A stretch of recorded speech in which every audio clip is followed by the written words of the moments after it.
Prends nos Bibles dans le livre de Exode au chapitre 1.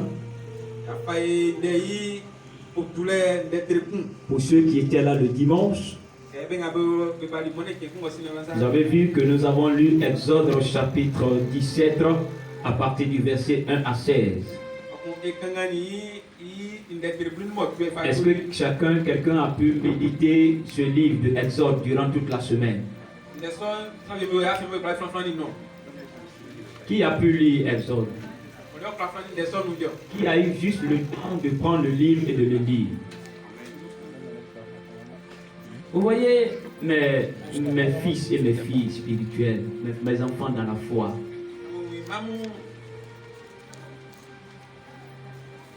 À chaque fois que le diable a attaqué Jésus,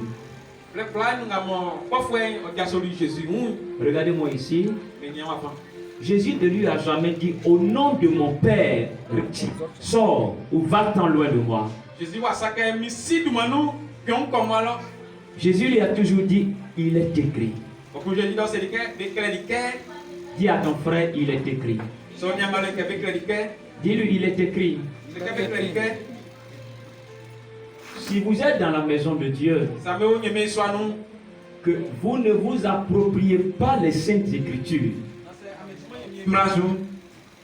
vous ne vous appropriez pas les Saintes Écritures, vous ne lisez pas, vous ne méditez pas ce que la Bible dit sur votre héritage, comment pourriez-vous avoir la victoire sur le monde des ténèbres? Comment pourriez-vous vous détacher de tout ce que le diable prépare contre vous? Le diable n'a pas peur de votre corps. Le diable n'a pas peur de votre famille. Le diable n'a pas peur de votre compte bancaire ni de votre région. Ce qui effraie le diable, c'est votre niveau de connaissance de la parole. Dis Amen. Amen. Dis Amen. Amen. C'est votre niveau de connaissance des Saintes Écritures. Et si vous venez dans la maison de Dieu, que vous n'arrivez pas à méditer, vous n'arrivez pas à lire, vous n'avez même pas le temps d'ouvrir votre Bible du lundi au dimanche pour avoir orientation et instruction de la part de votre Dieu. Comment tout ce que vous ferez, vous le ferez avec succès et avec obéissance. Alléluia. Amen. Même quand nous ne savons pas lire, je le dis et je le répète, achetez-vous une Bible. Mais quand vous savez lire, mes enfants, la paresse dans la lecture est l'instrument du diable contre votre destinée. Quelqu'un ne m'a pas compris. Amen. La paresse dans la lecture. Je chante. La Bible dit, qui était le maître de la chorale du royaume de Dieu? Qui était le maître de la chorale de Dieu? Hein? Lucifer. Son nom d'origine était Lucifer. La Bible dit qu'il se tenait devant Dieu. Il chantait. Alléluia. Mais ce qu'il faisait, c'est qu'il était rebelle contre la parole. Alléluia. David était un poète. Il savait prier. Alléluia.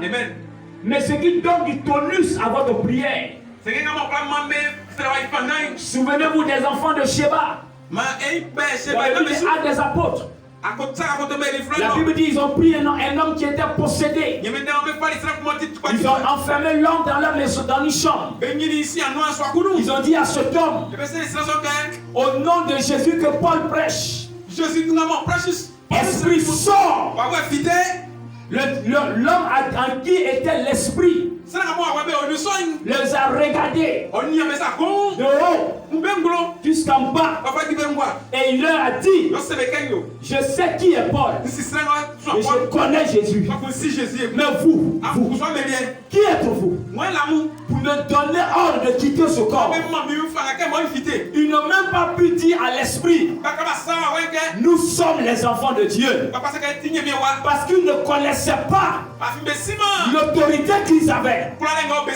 Vous pouvez avoir la Bible dans votre main, vous pouvez venir à l'église, vous pouvez chanter, vous pouvez adorer, mais si du lundi au... Regardez-moi ici, ce matin. Si du lundi au dimanche, vous n'ouvrez pas le livre de la promesse pour vous saisir, pour lire, pour savoir ce que Dieu attend de vous et ce que vous devez faire. Mais bien aimé, la Bible dit, vous pensez être pesé, tu peux aller à l'hôpital, on peut te peser, tu fais 60 kilos, physiquement, ton poids normal de ton corps, c'est 60 kilos. Mais spirituellement, tu ne veux même pas 1 kilo. Est-ce que quelqu'un me comprend? Amen. Spirituellement, tu ne pèses même pas 1 kilo. Pourquoi? Est-ce que je vais vous enseigner ce matin?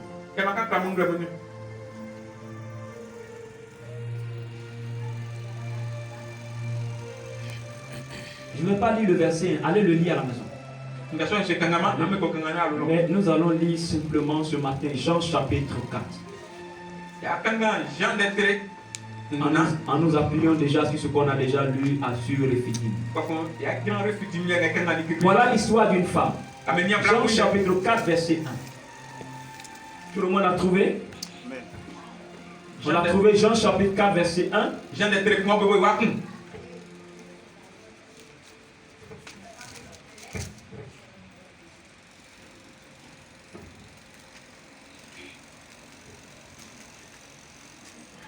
Le Seigneur sut que les pharisiens avaient appris qu'il faisait et baptisait plus que les disciples que Jean.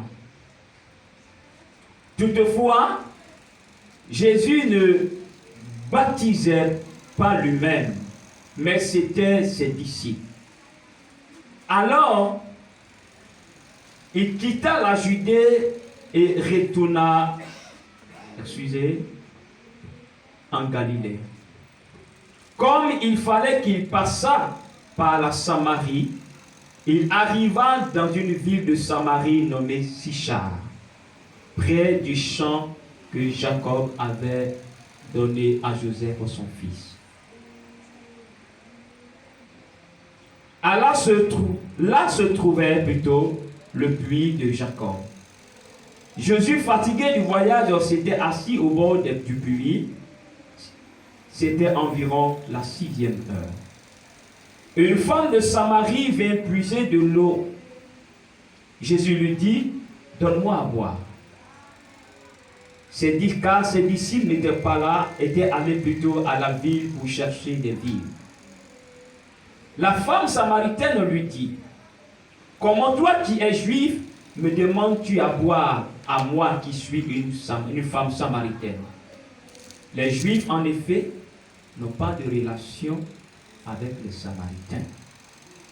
Jésus lui répondit, si tu connaissais le don de Dieu, et qui est celui qui te dit, donne-moi à boire, tu lui aurais toi-même demandé à boire, et il t'aurait donné de l'eau vive. Seigneur, lui dit la femme, tu n'as rien pour puiser, et le puits est profond. D'où auras-tu donc cette eau vive?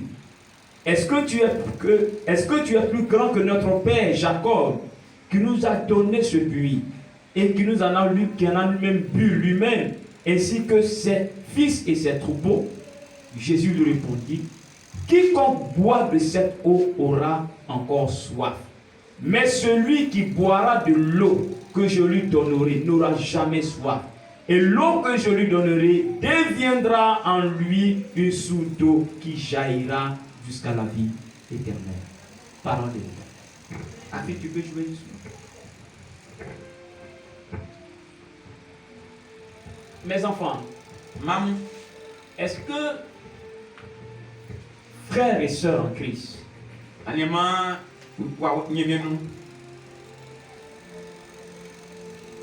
quand vous lisez l'histoire de Rephidim, la Bible dit que Dieu a fait sortir son peuple de l'Égypte. Et la destination était où? Était Canaan. Le jeudi, pour ceux qui étaient là, j'ai posé la question. Est-ce que Dieu aime les raccourcis? On est convenu sur quoi? Oui. Qui était là le jeudi? Bon, ça tu n'étais pas là jeudi, hein? Tu étais là jeudi, non? Tu étais là, non? Qui a dit non? C'est normal. Il ne faut pas avoir peur. Qui a dit non? Qui dit non? Ok. Dieu n'aime pas les raccourcis. Dieu ne donne pas raccourcis. Qui dit Dieu donne raccourcis? Qui dit oui? Ok. S'il vous plaît, venez au culte. Venez au culte. Mais pas. Lorsque. Oui? Oui, tu as dit quoi?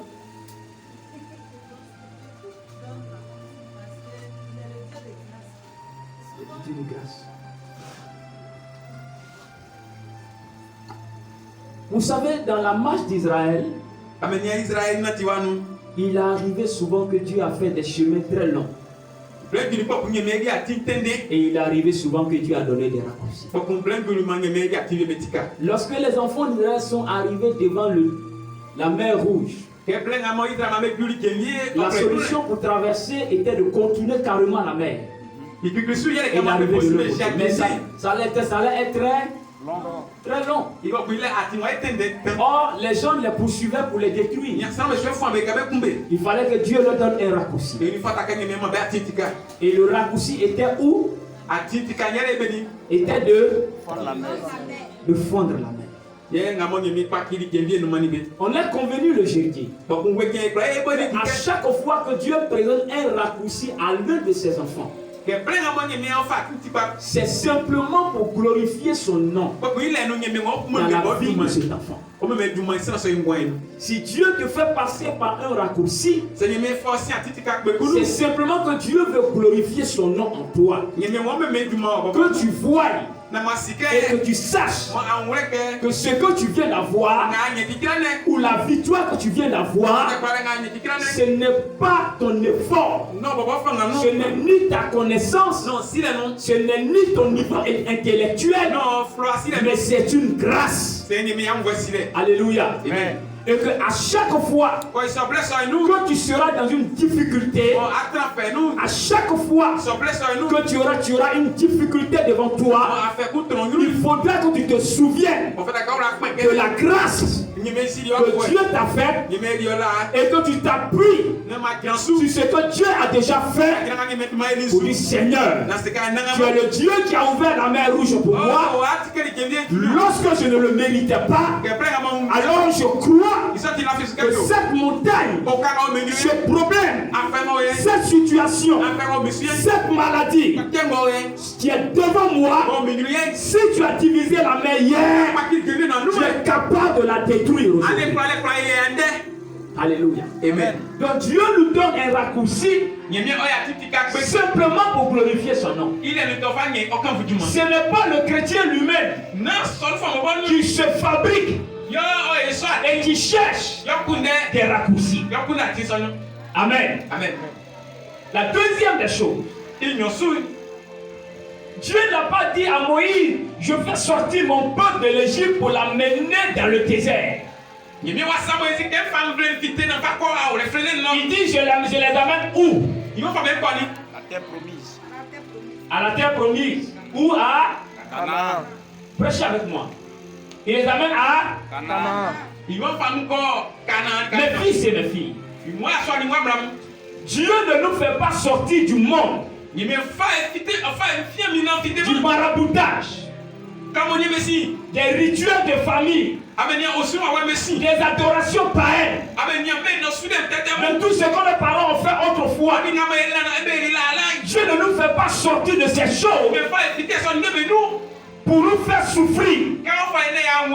Mais Dieu nous fait sortir de tout ce que nos parents ont servi autrefois pour nous donner la vie. Réponds-moi Amen. Yes. Amen. Pour nous donner la vie.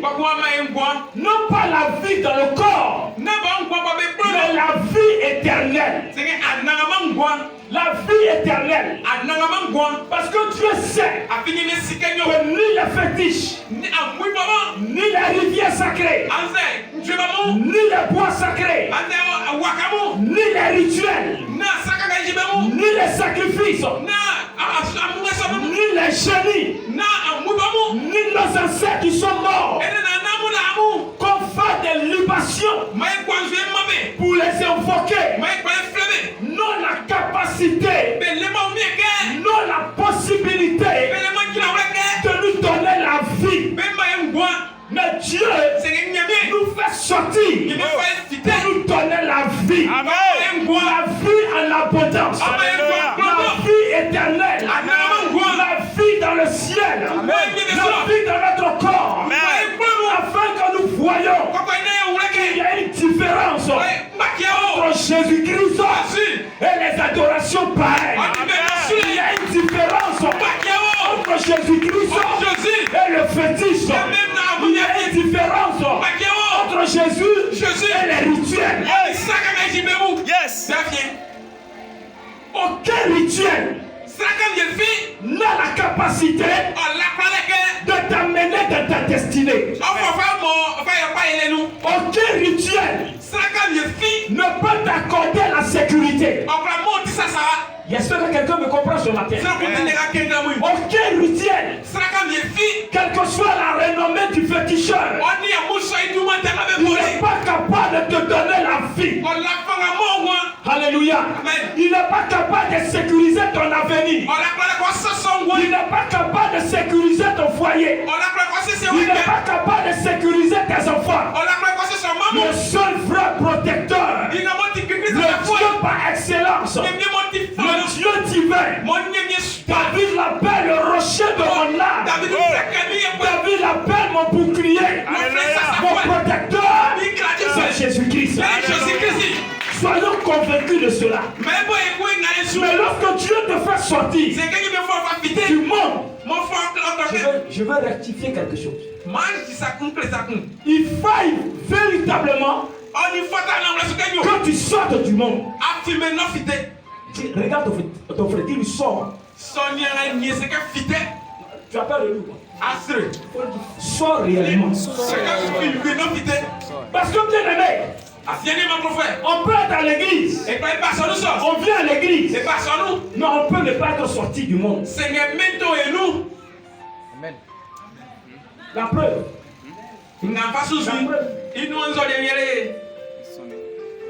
Avant-hier, j'étais scandalisé. Scandalisé.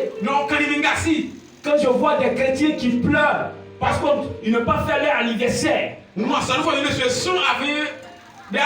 pas sorti du monde. Il n'est pas sorti du monde. Tout ce qui est, qui sort du monde. La Bible bien aimée. Que veut dire chrétien? Que veut dire chrétien? Le chrétien veut dire petit Christ. Ta nature, tes désirs, ta volonté, ta pensée, ton objectif doit concorder avec le royaume de Dieu.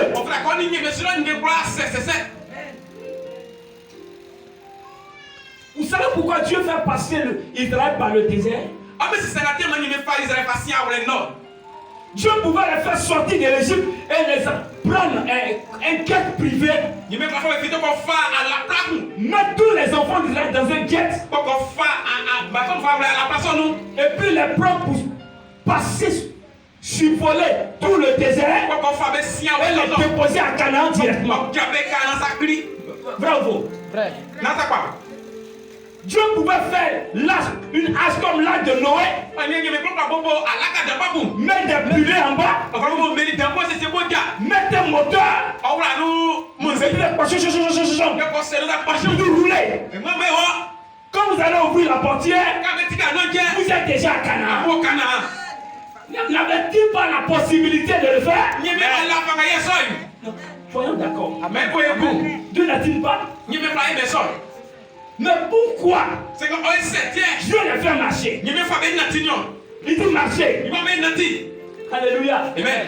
Quand tu vas rendre visite à quelqu'un qui est important pour toi, quand tu es bien habillé, tu t'es bien parfumé, et que tu habites à Ounyansou, et la personne est à Broukro, tu as mis parfum, tu as porté une chaussure qui est talon, tu as pris ton joli sac. Est-ce que tu marches Broukro à Ounyansou? Qui marche? Qu'est-ce que tu fais? Tu prends quoi? Tu prends un taxi. Mais pourquoi tu prends un taxi? Hein? Pourquoi tu prends un taxi? C'est loin. C'est fatigué. Quoi? Éviter la sueur. Tu ne veux pas te salir. Quoi encore? L'odeur de ton parfum va diminuer. Quoi encore? Tu veux trouver la personne vite. Alléluia. Amen. Ce n'est pas aussi normal que tu rentres dans un bureau et puis tu assis, tu passes ton temps à t'essuyer comme n'est-ce pas? Amen. Amen. Dieu avait le pouvoir de le faire. Mais Dieu fait marcher son peuple. La marche là. La marche, c'est Dieu même qui a créé ça. Quand les gens disent on va faire marche, on va faire marche, c'est Dieu même qui a créé ça.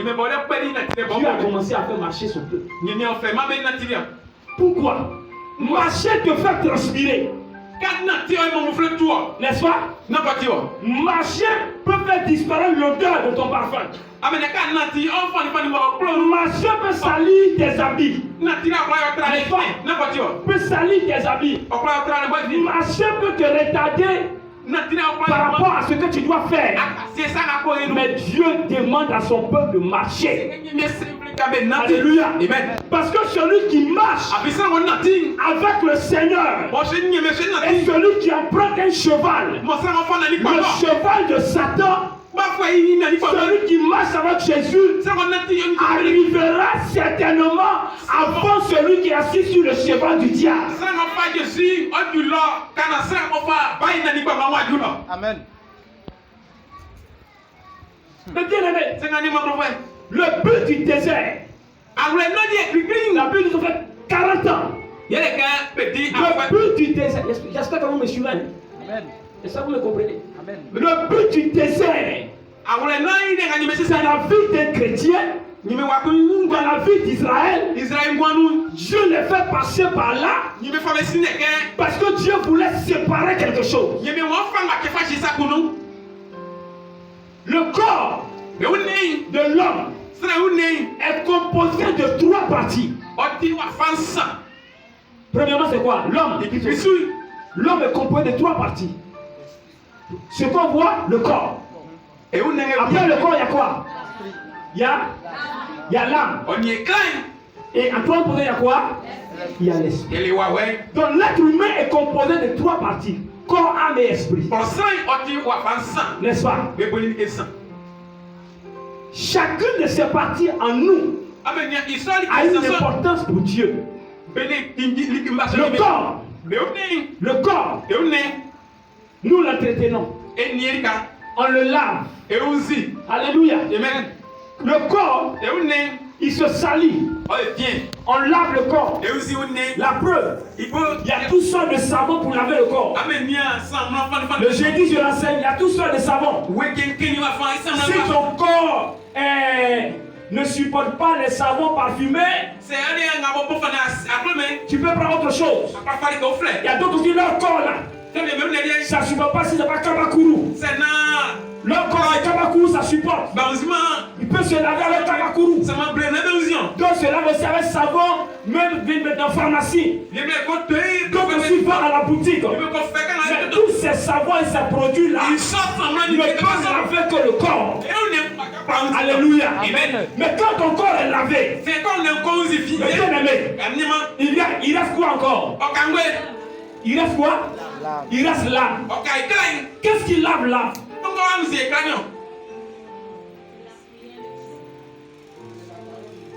La parole de Dieu. Je le prière. Regardez. Écoutez-moi bien. Je ne vous dis pas qu'est-ce qui nourrit l'âme. J'ai dit qu'est-ce qui lave votre âme. Quand vous avez fini de laver votre corps, et puis l'odeur de savon sent sur vous. Maintenant, vous lavez votre âme là. Vous lavez votre âme avec quoi? Avec le sang de Christ. C'est le sang de Jésus-Christ qui lave notre âme. L'esprit, lui, l'esprit ne se salit pas. Parce qu'il retourne à Dieu. Lorsqu'un homme meurt, son corps va dans la poussière. C'est l'âme qui va où? L'âme va en jugement. Soit il va dans le sein d'Abraham, ou soit il va dans le séjour des morts. Quand Dieu fait sortir un enfant du monde pour faire de lui un chrétien, Dieu veut séparer le corps, l'âme et l'esprit. Regardez-moi ici. Regardez-moi ici. Quand vous êtes dans le monde là-bas, quand nous sommes dans le monde, la partie qui nous intéresse, lorsqu'on n'est pas chrétien, c'est notre corps. Notre corps. Salomon dit, on travaille pourquoi? On travaille ça pour satisfaire notre corps. On s'habille ça pourquoi? C'est pour satisfaire notre corps. Tout ce qu'on fait sur la terre ici, c'est pour satisfaire notre corps. Mais un jour ou tard, notre corps va retourner à la poussière. Parce que nous sommes poussière. Mais bien aimés, mes frères et mes soeurs, lorsqu'on devient chrétien, lorsqu'on devient enfant de Dieu, le Seigneur dit, tu dois diminuer l'entretien de ton corps et commencer à entretenir ton âme.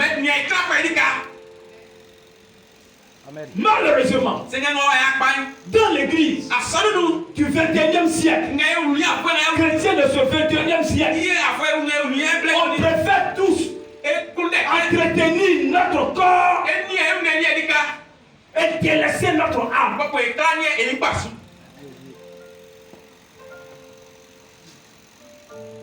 Nous nous retrouvons dans l'église de Jésus-Christ des chrétiens dont l'âme est malade. Des chrétiens dont l'âme souffre. Des chrétiens dépressifs. Des chrétiens tristes. Regardez, est-ce que ça colle? Est-ce que c'est normal?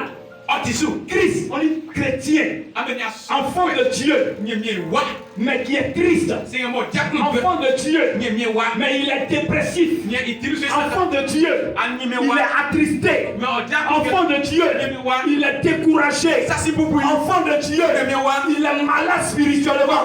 Pourquoi? 90% de toutes les maladies de la terre ont pour cause la tristesse de l'âme.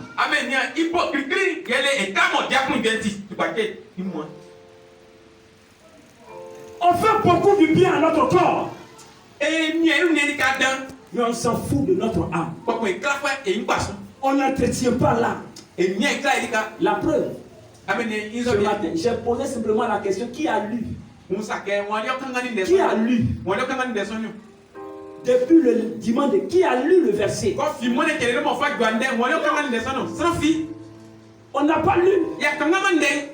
Parce que chaque jour que Dieu fait, on s'en fout de notre âme. On n'entretient pas notre âme.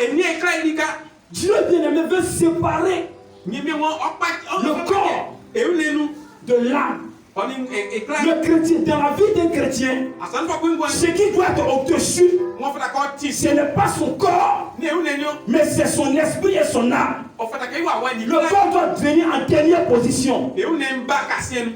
C'est pour cela, cette femme-là,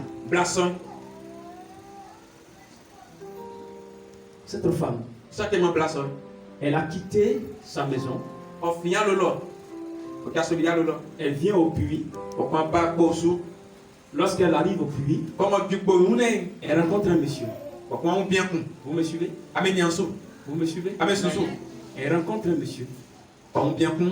Le monsieur lui demande, Madame, donne-moi à boire. Elle regarde, elle voit que l'homme qui lui demande à boire, c'est un juif. Or, elle est samaritaine. La différence entre les juifs et les samaritains est simplement que, bien aimé, un juif, ça se reconnaît par son accoutrement. Amen. Par l'accoutrement qu'il met. Est-ce que vous avez pas vu souvent à la télévision comment les juifs s'habillent?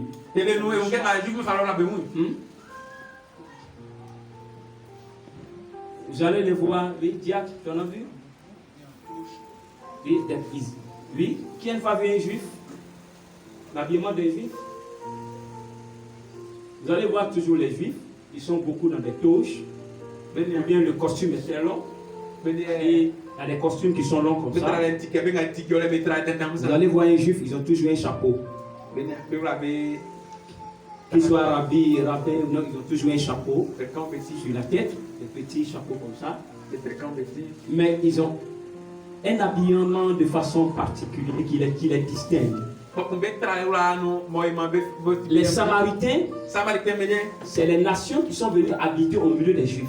Ils ne sont pas juifs d'origine. Alléluia. On peut appeler ça des naturalisés. Ils ne sont pas juifs. Amen. Amen. Donc, les juifs, quand les juifs les voient, ils disent ceux-là, ce ne sont pas de bons juifs. Et la Bible dit, cette femme, elle est comme ça. Elle vient au puits, elle trouve le monsieur.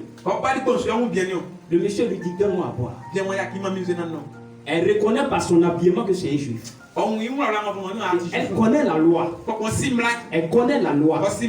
Elle sait qu'entre les deux peuples s'évitent. Donc elle est surprise que cet homme juif lui demande. Alors elle répond immédiatement, elle lui dit, mais toi-même tu sais bien qu'entre vous et nous, il n'y a pas d'accord, on ne se parle pas. Mais regardez ce que Jésus va lui dire. Jésus va lui dire, si tu connaissais le don de Dieu, si tu connaissais le don de Dieu, et qui est celui qui te demande à boire, tu lui aurais demandé toi-même de l'eau, et l'eau qu'il va te donner allait devenir en toi une source d'eau, et allait couler en toi jusqu'à la vie éternelle. Mes frères et mes soeurs, dans le texte, dans le livre de Exode 17, il est écrit que lorsque les enfants sont arrivés dans le désert, ils ont commencé à avoir soif. Ils ont crié à Dieu. Et Dieu, qu'est-ce que Dieu a fait? Qu'est-ce que Dieu a fait? Est-ce que Dieu leur a donné de l'eau?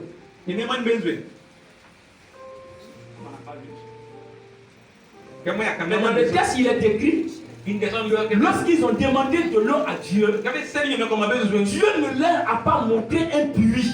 Dieu ne leur a pas montré une rivière. Dieu ne leur a pas montré un fleuve. Vous dites, voici un fleuve.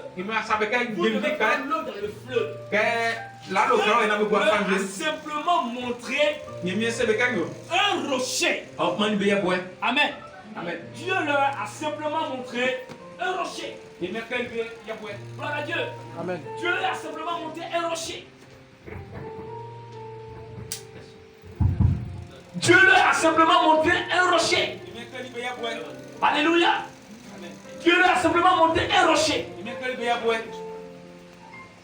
Le rocher. Dans l'histoire de la femme, Jésus lui dit à la femme, si tu connaissais qui je suis. Alléluia. Dans l'Ancien Testament, Dieu leur montre un rocher. Vous voulez boire? Moïse frappe le rocher. Dans l'Ancien Testament, c'est Dieu qui présente le rocher à qui? À Moïse. Et Moïse prend le rocher à qui? Au peuple. Vous voyez, Dieu présente le rocher à Moïse. Et Moïse présente le rocher au peuple. Dans l'Ancien Testament. Mais dans le Nouveau Testament, le rocher lui-même. Le rocher lui-même. Non, alléluia. David dit, l'Éternel est le rocher de ma vie. Alléluia. Le rocher que Dieu montre à Moïse et que Moïse montre au peuple est le synonyme de Christ. Dans le Nouveau Testament. Dans l'Ancien Testament, c'est l'Éternel qui présente le rocher. Mais dans le Nouveau Testament, le rocher lui-même se présente. Le rocher lui-même se montre. Si vous voulez boire, dans l'Ancien Testament, frappez le rocher. L'eau va sortir du rocher. Si tu es dans le désert, frappe le rocher. Si tu es malade, frappe le rocher. Si tu as des problèmes, frappe le rocher. Dans l'Ancien Testament, on frappe un rocher et de l'eau sort. Dans l'Ancien Testament, on frappe un rocher et on est guéri. Dans l'Ancien Testament, on frappe un rocher et on a la solution. Dans le Nouveau Testament, le rocher se déplace. Le rocher vient chez toi, il vient dans ta maison, il vient dans ton quartier, il vient dans ta famille, il vient dans ton travail, il vient dans tes affaires, il vient chez tes enfants. Si tu le vois, si tu le connais, si tu discernes, je suis le rocher, tu appelleras le rocher et l'eau va sortir. Merci. Dans l'Ancien Testament, on frappe un rocher. Pour sortir de l'eau, il faut frapper. Parce que le rocher est visible. Dans le Nouveau Testament, ce n'est pas le corps qui voit le rocher. Ce n'est pas le corps qui peut savoir que c'est un rocher. C'est l'âme. C'est ton âme.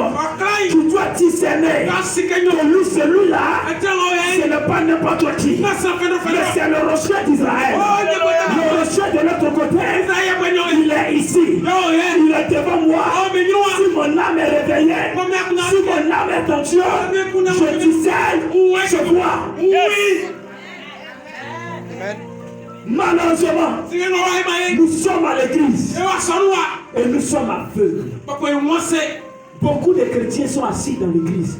Ils louent, ils chantent, ils pensent voir. Or, on est aveugle. C'est pour cela que j'aime vous dire, les hommes pensaient que Bartimée était aveugle. Alléluia. Bien aimé, il est mieux d'être aveugle spirituellement, physiquement, et ne pas être aveugle spirituellement. Parce que, bien aimé, la cécité la plus grave, c'est l'aveuglement spirituel. Si tu es aveugle spirituellement, tu peux manger avec les démons, tu peux dormir avec les sorciers, tu peux prendre ton camarade, ça peut être un rosicrucien, mais tu ne le sauras jamais. Parce que ton corps ne te dira jamais qui il est. C'est qui te révèle, qui est en face de toi. C'est ton âme. Mais pour que tu aies la révélation, il faut que ton âme soit en connexion avec Dieu. Amen. On vient à l'église. On vient à l'église. Bartimée, il est assis au bord du chemin. Et puis la foule passe. Il entend des voix. Il ne voit pas. Il est aveugle. Il attrape quelqu'un. Il le saisit fort. Il dit laisse-moi. Il dit non. Mais dis-moi ce qui se passe. Et le monsieur lui dit c'est Jésus qui passe. Je suis en train de passer. Un aveugle, il n'est pas sourd, mais il ne voit pas. Il a entendu. Le nom c'est qui? Il a entendu quoi? Il a entendu quoi? Donc quand il se lève, il doit crier quoi? Il doit crier Jésus-Christ. Sauve-moi. Mais Bartimée se lève. Il ne dit pas Jésus. Il dit fils de David. Fils de David. Comme un aveugle peut savoir que Jésus a pour arrière-grand-père David. Comme un aveugle peut savoir que son grand-père appelait Jésus le rocher d'Israël. Un aveugle peut savoir que celui qui passe là, Pierre ne sait même pas, Simon ne sait même pas ça, Jacques ne sait même pas ça, André ne sait même pas ça. Quand ils ont entendu fille de David, eux-mêmes ils ont dit allons-y, c'est pas de lui. Mais Jésus, quand il a entendu fille de David, la dit, il s'est arrêté. Il s'est arrêté. Parce que bien aimé, l'aveugle ne l'a pas appelé de son corps, mais il a appelé de son âme. C'est son âme qui a crié fille de David. Pitié de moi. Bien aimé, la Bible dit, lorsque tu es chrétien, fatalement converti, Dieu te donnera un nouveau nom. Il y a un nom. Il y a un nom qui est sur toi. Ton père te l'a donné. Le nom peut te faire souffrir. Ta mère te l'a donné. Le nom peut te faire souffrir. Parce qu'à une époque de ta naissance, le nom qu'on t'a donné, ta mère te l'a donné, ton père te l'a donné. Soit ils étaient contents, soit ils étaient malheureux. S'ils n'étaient pas contents, ils t'ont donné un nom. Mais lorsque tu es en Jésus, lorsque tu donnes ta vie à Jésus, Jésus-Christ, tu as un nom physiquement, mais tu dois avoir un nom spirituellement. Tu dois avoir un nom qui est collé à ton âme. On va te connaître sur la terre. On te connaît, ton nom c'est Anissé. Mais dans le ciel, on t'appellera par ton nom. Quand le bonheur arrive, il est connecté à ton nom spirituel. Vous venez à l'église. Mais passons-nous. Vous êtes seul. Et moi c'est. Et moi c'est. Quand tu es aveugle, comment Dieu peut te révéler ton nom? On préfère que notre corps porte costume. Regarde-moi ici. Ton corps a porté costume. Comme moi ce matin. Mais malheureusement, ton âme, mon âme est nue. Alléluia. Amen. Ton âme est nue. Comment quelqu'un qui est né de nouveau peut passer du lundi au dimanche sans lire un verset? Sans lire un verset. Quelqu'un qui est né de nouveau peut passer du lundi au dimanche sans fléchir genou dans sa chambre. Quelqu'un qui est né de nouveau ne peut pas invoquer sa présence de son Dieu. Quelqu'un qui est né de nouveau, bien aimé, ne s'intéresse pas à la croissance de son âme. Est-ce que vous avez une fois entendu qu'un sorcier a attaché le corps de quelqu'un? Dites-moi, est-ce que vous avez entendu ça? Qu'un sorcier a changé le corps de quelqu'un en cabri? Non, prêchez avec moi. Vous avez une fois entendu ça? Quand il a changé le corps de quelqu'un en cabri? Est-ce que les sorciers ont la capacité de changer le corps de quelqu'un qu'un grain devient cabri? Est-ce qu'il peut? Non. Mais il peut changer quoi? Ton âme. Il peut changer l'âme en cabri. Il peut changer l'âme en crapaud. Il peut changer l'âme en serpent. Il peut changer l'âme à un reptile. Bien aimé, ayez peur de ceux qui ont la capacité de détruire votre âme. Et sécuriser votre âme. Sécuriser l'âme de vos enfants. Sécuriser l'âme de vos enfants. Sécuriser l'âme de votre foyer. Bien aimé, tout ce qui vit a une âme. Vous devez la sécuriser par votre vie de prière, de consécration et votre intéressement au son de Dieu.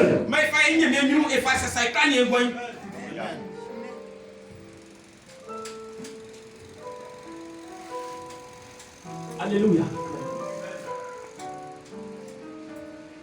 J'ai presque fini. Regardez-moi.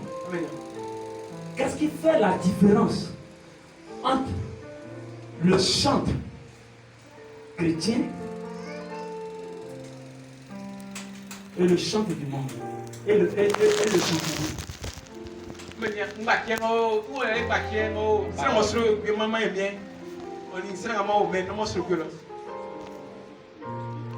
Merci, on acclame ici. La manifestation. Regardez-moi ici. Nous sommes en train de faire une grave erreur. C'est-à-dire, excusez-moi, mais dans le milieu religieux, dans le milieu des chantes, en Côte d'Ivoire, le diable est en train de s'infiltrer de façon massive.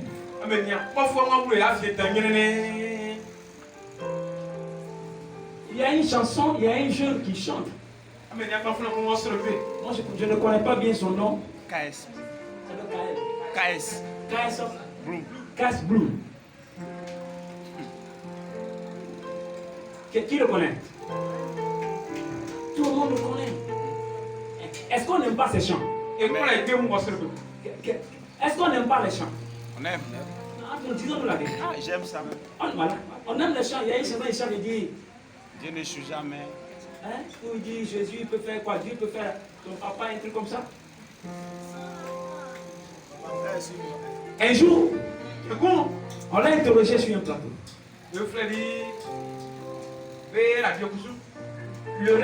Le responsable de la radio qui l'a interrogé lui a posé une première question. Il lui a posé la question. Pourquoi tu es chrétien et puis tu fais tes cheveux comme ça? Pourquoi tu fais un truc comme ça? Tu fais un truc comme ça. Oh, tu es un chrétien. Il répond la question au journaliste. Et s'il est écrit dans la Bible qu'il y a une coiffure spécialement pour les chrétiens?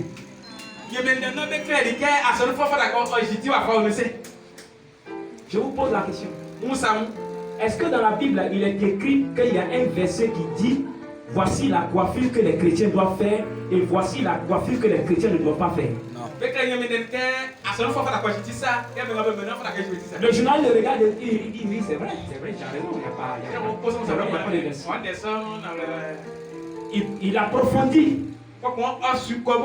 Il dit au journaliste, vous ne regardez pas ce que Dieu fait avec l'homme, mais vous regardez à son accoutrement.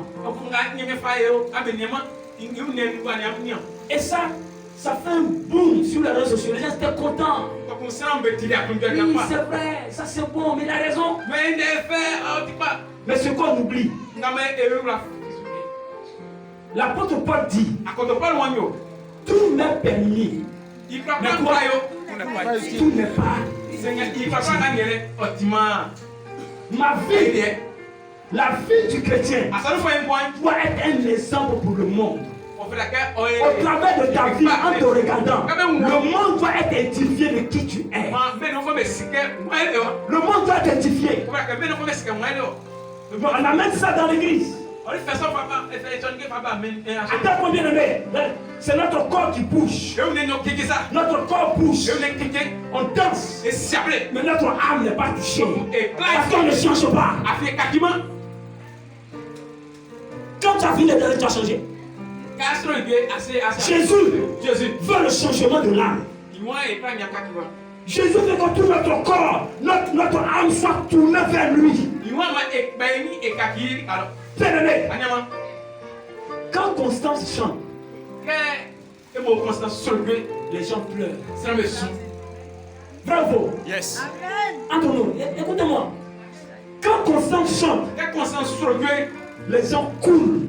ça me boit ça. Ça pourquoi? Ah mais c'est ça. Parce que le chant, Oui. le chant, Oui. ce n'est pas la musique, Ah mais il y en a, il y a c'est les paroles. C'est un terreau l'union. Yes. Les paroles. Terreau lui.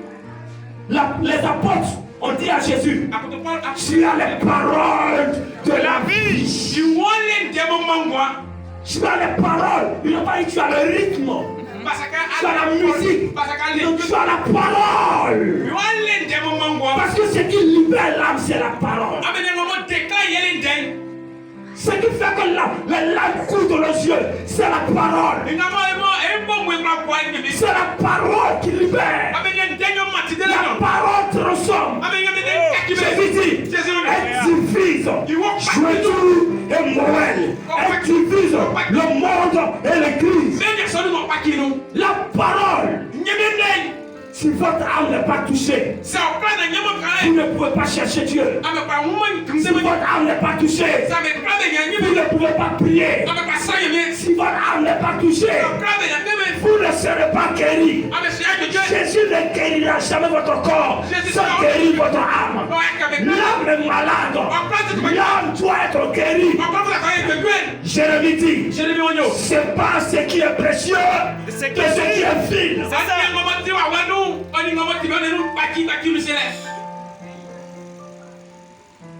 C'est pas ce qui est précieux. L'étudiant en Christ.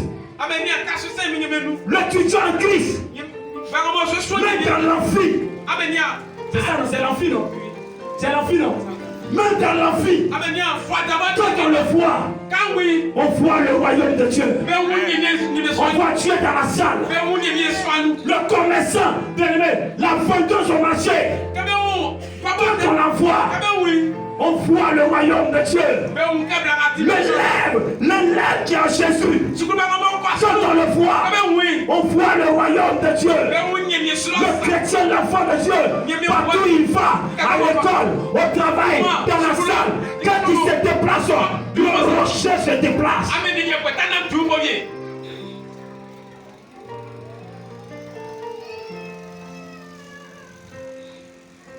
Un homme de Dieu pouvait dire, nous les chrétiens évangélistes, on aime le bruit. Un pasteur évangéliste, il dit les chrétiens évangélistes, on aime le bruit. Or, ce qu'on oublie, Dieu n'est pas toujours dans le bruit. Dieu est souvent dans le silence.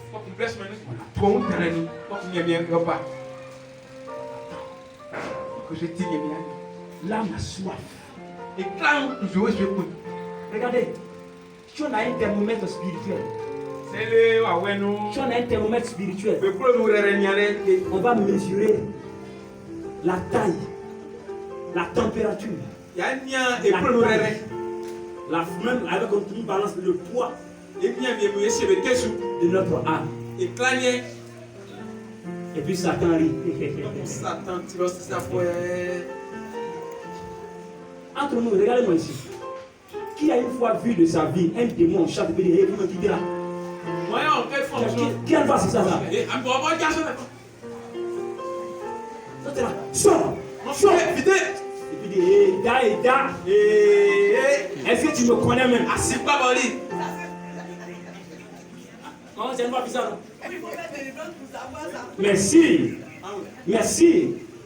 Je dis, si tu n'arrêtes pas là, si tu n'arrêtes pas, ce que je vais te dévoiler, je vais t'unir ici.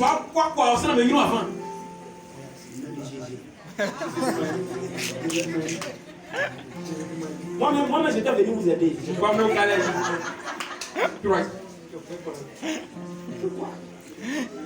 Parce que bien aimé, regardez, la Bible dit le diable, c'est un menteur. Le diable est un menteur. Alléluia. Amen. Souvent, il peut dire quelque chose.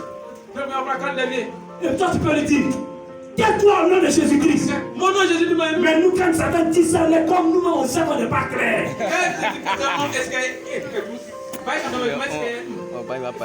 Façon bien les passé, j'étais juste venu voir comment ça va. Fidèle. Non.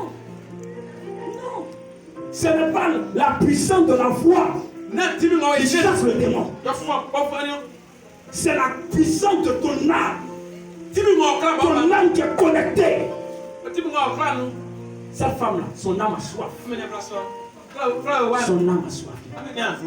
Je vais m'arrêter là aujourd'hui. Pourquoi vous comprenez? Si vous venez du lundi au dimanche, vous ne lisez pas un seul verset du lundi au dimanche, vous ne serez pas armés pour combattre. Alléluia. C'est que nous sommes des religieux. Vous connaissez les religieux? Vous connaissez les religieux? Il faut messe. Le religieux fait messe. Que le Seigneur soit avec vous. Que l'encens du Seigneur soit sur vos vies. Et puis vous répondez.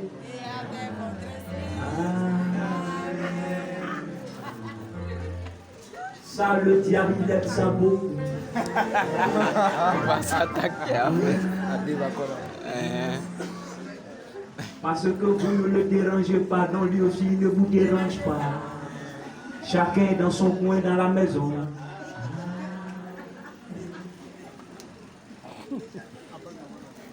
Mais quand tu es sur lui, au nom de Jésus, au nom de Jésus.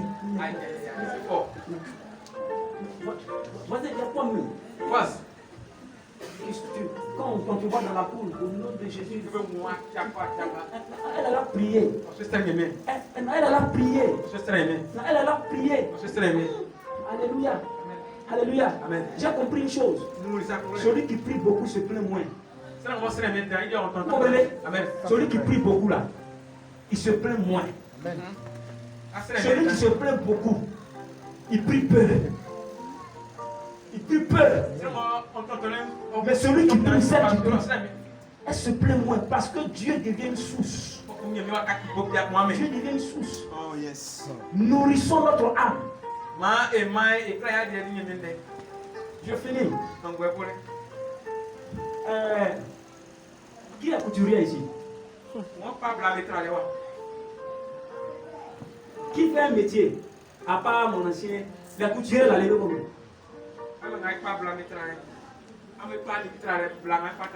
Alléluia. Les menuisiers là, à part mon ancien pain, les menuisiers l'a levé comme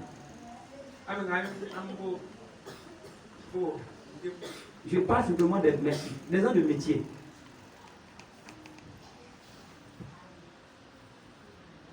Le modèle d'un vêtement est donné par le Saint-Esprit. Le modèle d'un meuble est donné par le Saint-Esprit. Amen. Quand vous êtes chrétien, il y a des apprentis qui font 20 ans d'apprentissage. Non, mais c'est petit. C'est petit. Il fait 20 ans, il a apprenti. On fait ça. Les gens viennent, ils connaissent, ils vont faire pour eux. Ils viennent, il est encore apprenti. Vous savez ce qui fait ça? Quelqu'un peut dire, mais je suis, mais je ne comprends pas. Vous n'avez jamais vu ça? Entre nous. Il dit, mon patron, mais mon travail même, mais je ne comprends pas. Vous savez ce qui fait ça?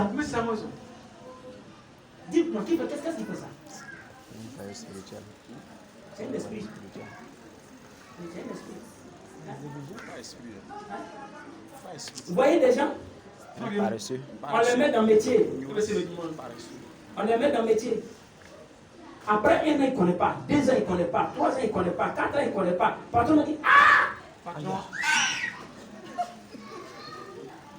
Mon fils, merci. Merci. C'est qui fait ça? Parce que quand on apprend un métier, ce n'est pas notre corps qui apprend.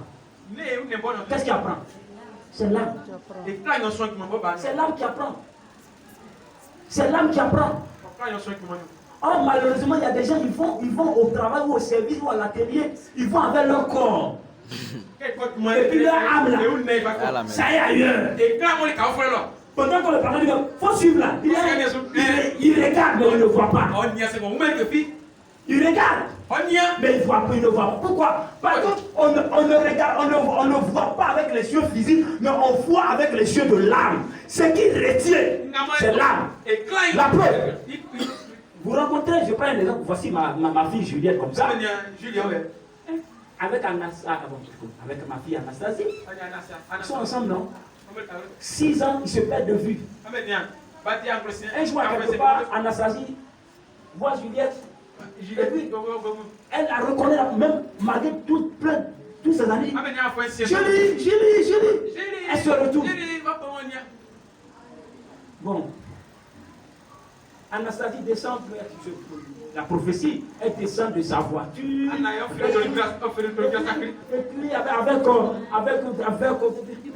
Et puis, je lui dis, mais.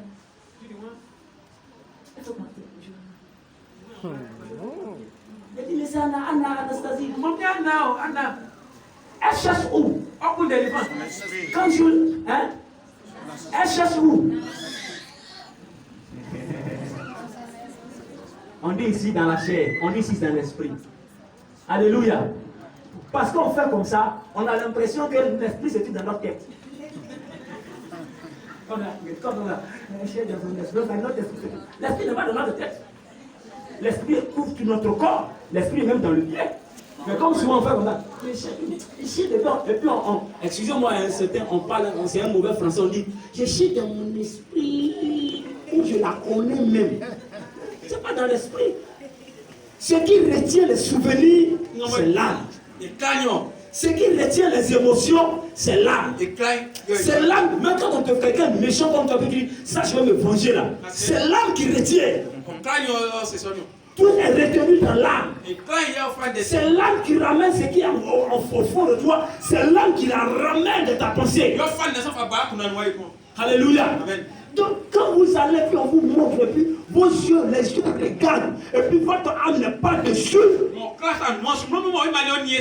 Vous n'avez rien su. Vous allez à l'école, le professeur fait A au carré.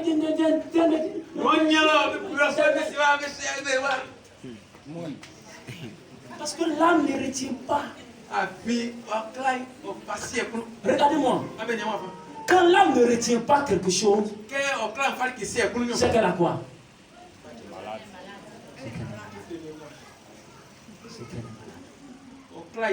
Quand l'âme ne retient pas, c'est que l'âme est malade. Quand un bon professeur, un bon instituteur, pas les instituteurs de notre génération, de cette génération, bon, mon fils Didier n'est pas là. Excusez-moi. Vous prenez 5 minutes. Quand la rentrée scolaire arrive, là, vous ne voyez pas que les écoles catholiques sont remplies? Vous ne voyez pas? Et allez vérifier. 60% des enfants qui vont dans les écoles catholiques, c'est les enfants des musulmans. Allez vérifier.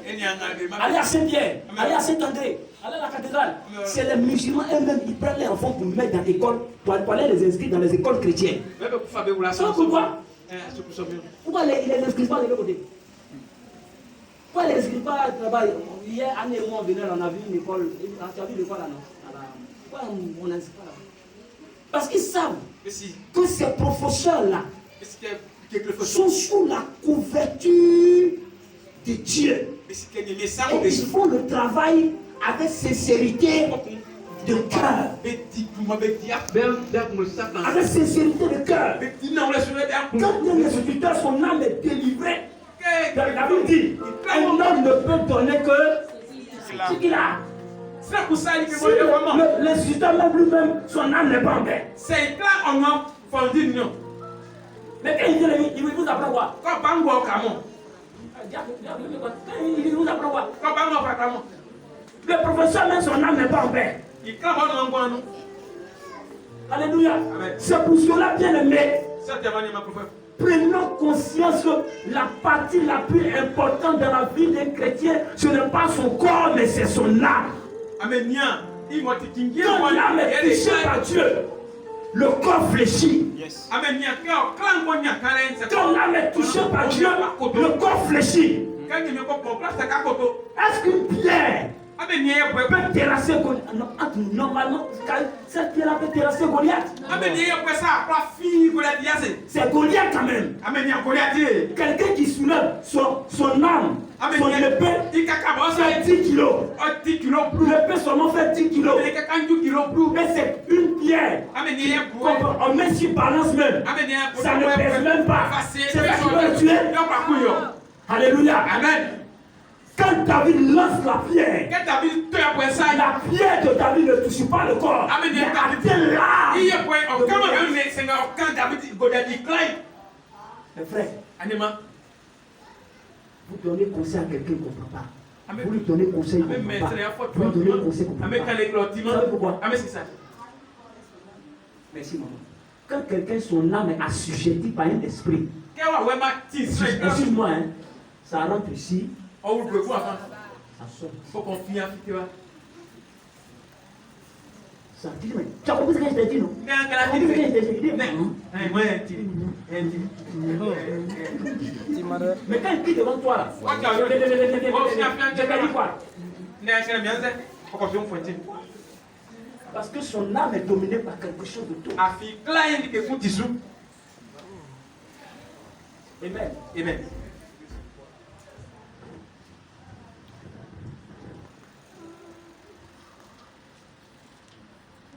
Que le nom du Seigneur soit béni. J'ai beaucoup parlé. Pour aujourd'hui, je vais m'arrêter. Ce que Dieu a fait pour moi, je ne peux pas tout raconter.